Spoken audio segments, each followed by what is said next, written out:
Legenda Nusantara. Pertarungan terdahsyat Pangeran Purbaya Sang Benteng Mataram bagian 2. Sekembalinya dari Kesultanan Mataram, ia meminta ibunya untuk menyarungkan pusaka Ligan. Itu pesan Kanjeng Panembahan Senopati yang dititipkan kepadanya. Menurut Sultan, itu syarat untuk menjawab siapa sebenarnya dirinya. Jika pusaka itu berhasil dimasukkan dalam warangannya, berarti benar ia putranya. Benar bahwa ia sejatinya adalah seorang pangeran, putra dari Raden Danang Sutawijaya, Raja Mataram saat ini, yang bergelar Panembahan Senopati. Mendengar permintaan anaknya, Roro Rembayung bergeming. Kedua matanya berlinang air mata, tatapannya nampak melengaut kosong. Seketika itu wajahnya pucat pasi, jari-jari tangannya bergetar, mengisyaratkan sedang meredam kata hatinya yang tak sanggup terucapkan. Dengan mimik wajah gulana, Rara Rembayung lalu mengajak pergi ke dalam hutan. Di sebuah telaga, Roro Rembayung mengambil air untuk bersuci. Setelah itu, masih dengan raut muka yang menyimpan sejuta bahasa, Rara Rembayung menyampaikan pesan. Ia tak menyangka itulah pesan terakhir yang ia dengar dari ibunya. "Ger anakku, Jaka Umbaran." Ingat Purbaya mendengar ibunya tiba-tiba berucap dengan suara serak dan bergetar. "Sebelum pusaka lingga kusarungkan, ada satu permintaan kepadamu.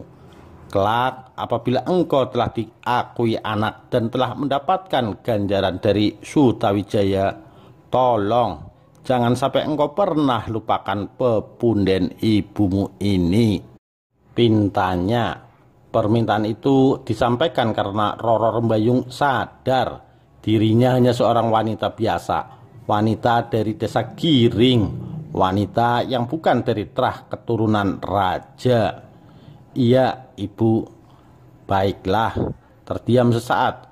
"Sekarang jadilah saksi atas janjimu itu," tukas Rara Rembayung sambil mengangkat pusaka Linggan. Dan di luar dugaan, sang ibu justru menghujamkan pusakanya ke dadanya sendiri. Saat itu ia teringat betul ketika mencoba menghalau dengan meloncat dan menubruk ibunya. Tapi semua sudah terlambat. Keris Linggan itu sudah menancap di dada Rara Rembayung hingga tewas seketika. Kematian ibunya, Rara Rembayung menjadi saksi dan membayar lunas untuk memenuhi janjinya pada Kanjeng Panembahan Senopati, suaminya.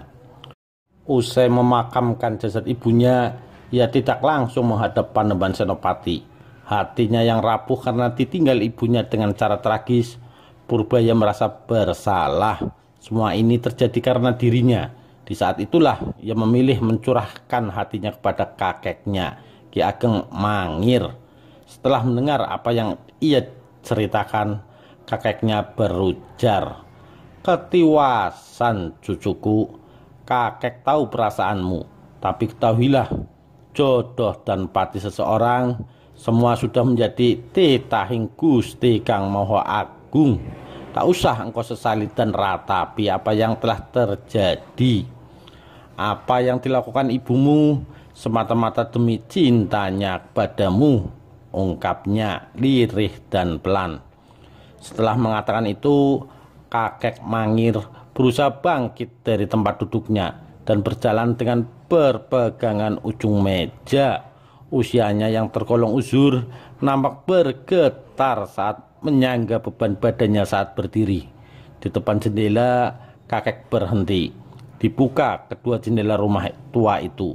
Suara engselnya mengeluarkan bunyi seperti suara tangisan. "Ibumu telah memberi pelajaran bahwa untuk menjadi manusia yang terhormat, manusia pinunggul, maka pantang mengingkari janjinya, walaupun harus dibayar dengan nyawa sekalipun.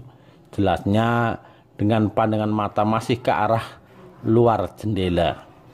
Dengan penuh hikmat, ia mendengarkan apa yang mau dikatakan kakeknya. Maka jangan kau sia-siakan pengorbanan ibumu. Kakek membalikan badan, matanya menatap tajam dengan wajah yang bersungguh-sungguh. Sekarang pergilah ke Mataram dan jadilah anak yang berguna bagi orang tuamu, orang lain, dan berguna bagi kerajaan, agar arwah ibumu tenang di alam sana, pintanya. Dengan ada suara sedikit membentak dan jari menuding ke wajahnya. Di atas, seekor burung terbang dari pohon beringin samping makam Ki Ageng Sembung Yuda. Sayapnya mengelepak, meretas untaian dedaunan. Purbaya sedikit terperanjat. Ia bergegas berdiri sesaat setelah bunyi burung terbang itu menghentikan ingatannya yang sedang berselancar ke masa lalu. Dua orang prajurit agak menghampiri Pangeran Purbaya dengan membawa kuda. Keduanya memberi hormat dengan menyembah dan menyerahkan kudanya. Pangeran Purbaya menaiki kuda putih berkaki separuh warna hitam menuju ke arah selatan.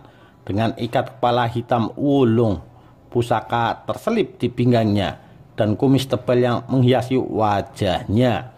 Ia begitu berwibawa, ksatria yang gagah berani. Sejak memangku jabatan Panglima Perang, hampir semua musuhnya selalu berhasil ditekuk dan berlutut di hadapannya.